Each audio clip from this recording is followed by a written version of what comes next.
I'm continuing my work from yesterday. So I'm wearing a respirator this time. I don't think I really need it. It's really just the carbon that you don't want to inhale. The metal probably not too much. So I've already go ahead and traced the gasket. It was kind of hard because it's a multi-layer steel gasket. So all I'm gonna do is I'm gonna take like a millimeter off. And like I said, like I did yesterday, I'm gonna hold the die grinder at an angle, so I can just take the flange material off, and then maybe I'll smooth just a little bit inside, and then yeah, and maybe I can do a little polishing too. All right, here it is. So I started gasket matching the manifold, and I'll show you the process here that I'm doing. So I've taken the silver marker and I've traced the gasket around it, and then there's quite a bit of material left, and I've run the grinder at an angle that you can see here. So this is the different stages. So first I've traced it, and then I don't want to take. I'm doing a really conservative gasket matching. I've only done like half of the line here, so I've outlined like the halfway point as best as I could with the black marker. So that's the material I want to take off, and then because I'll be here frickin' forever if I try to port the whole damn thing. And then the next step is I take the grinder and I put it at like a high angle, so I can just eat through the flange as fast as possible. So that's what this one is showing, see? And then this one, I smoothen it out a little bit, so like it's not like it's hitting a little wall, you know, or a little dip. I try to make it as smooth as possible. And then after this, I'm going to do a little polish, and then that'll be it. It's a little quick and easy gasket matching.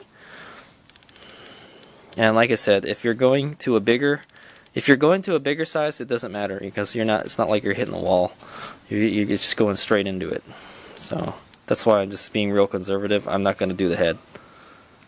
Alright, here we go. So I've just finished gasket matching it. Still a little, maybe you could use a little more work around here, but pretty much done. So I pretty much opened it up as much as I could with a high angle, and then I went in and I smoothed it out a little bit. You can see there. It's not yeah, and like I said, there's really no point in going all the way, because when you put the manifold on there, it might sit kind of crooked or something, so it may not match up perfectly. There's no way to know 100%, so I chose to go like halfway to where the limits are on the gaskets, so should be good. So now I'm going to hit it with that cartridge roll and do a little polish, and then I'll be done with this. So, I mean, it's turned out really good. This turned out spectacular. Took me all night to do that one. This manifold's in great shape. I'll finish with the manifold. I'm done. So I went and polished it. You can see here, like right at the edges are very, very smooth. I didn't really get too much on the inside, but it's a little smoother. You can tell.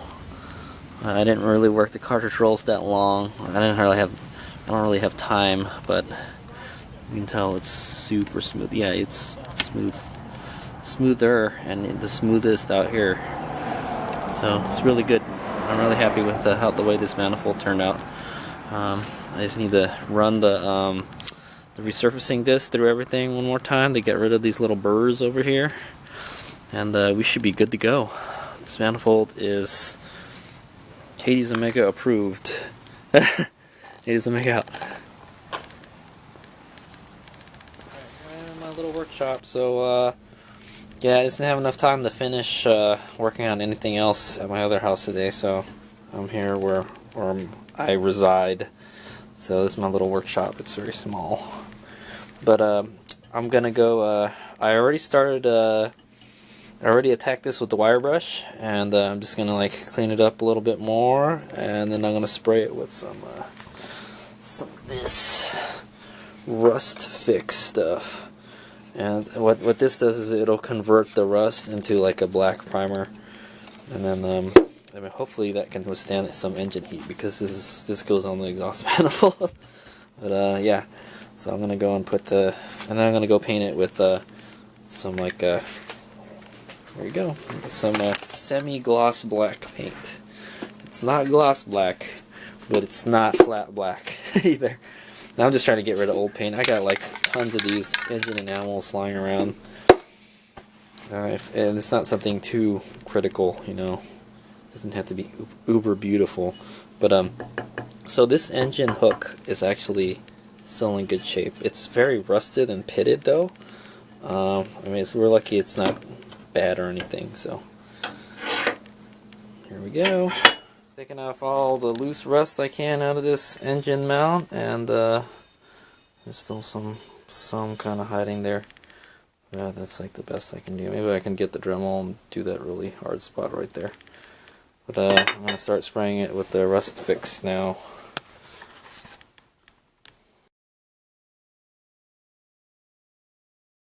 Okay, so I've cleaned off as much of the loose stuff, rust, as I can, and I sprayed it with the rust converter.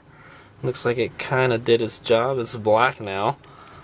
So what the rust converter does is it turns supposedly turns the rust into black primer, and it looks like it did it. It's black. It doesn't look too rusty anymore. So I'm gonna go and shoot it with the where is it? Engine enamel, semi-gloss black. We'll see how that turns out later. I'll do a very light port on the exhaust housing for the turbine. I can already see it's like already they kind of polished it already. Back here, it's already nice and smooth. So I stuck a tissue in there so I don't get too much crap inside the turbine. Hopefully none goes in the turbine. And I may do a little port and polish, just more polish on the wastegate side. I don't have anything that can get into the wastegate, the opening. Oh, maybe I could. If I had one of those like really like a micro die grinder, I could probably get in there, you know, just to give it a polish. We'll see. Maybe I'll run the crossbuff through there, or the flap wheel. Well, I'll find something there. I'm sure I can get the Dremel in there maybe. I'll smoothen it out a little bit. That's probably the most I can do. And then I'll smoothen this out right here. So it's kind of rough here. I don't know, maybe they left it rough for a reason. I don't know. There's a casting imperfection here too. I'm going to try to grind that out. And then that's pretty much it. And then I have to grind the lip off, but that's going to require using the carbide bit that makes a whole bunch of mess, and I don't really want to deal with that right now. So here we go. Alright, so here's what I got completed for tonight. So I ran the big stone through here to smoothen it out, and it's nice and smooth now. You can still see there's some like kind of little pitting marks. I'm gonna just say I guess it's just casting inconsistencies. There's like bubbles in the metal when they cast it, I guess. Yeah, I found some here, over here. I smoothed it out. Like it actually wasn't round, you know. It was there were some parts that were not good. For the most part, it looks good. So tomorrow I'm going to go over it with some cartridge rolls and smoothen it some more. And then I'll work on this with a smaller stone because the other one was too big for it. I'll just kind of like bowl it out here, make the inside smooth, and then maybe just give it a little bit of a port. And then I'll run the resurfacing disc on it again. And then after that is this guy.